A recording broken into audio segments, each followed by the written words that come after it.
रामचन्द्राय जनकराजजा Manoharrai मामकाभीष्टदाय महितमङ्गलम्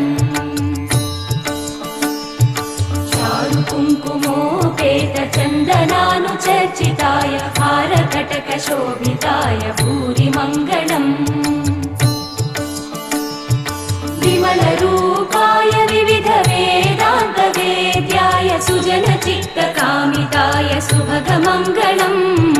रामदासमृदुलहृदय तामरसनिवासाय Swami भद्रगिरिवराय दिव्यमङ्गलम्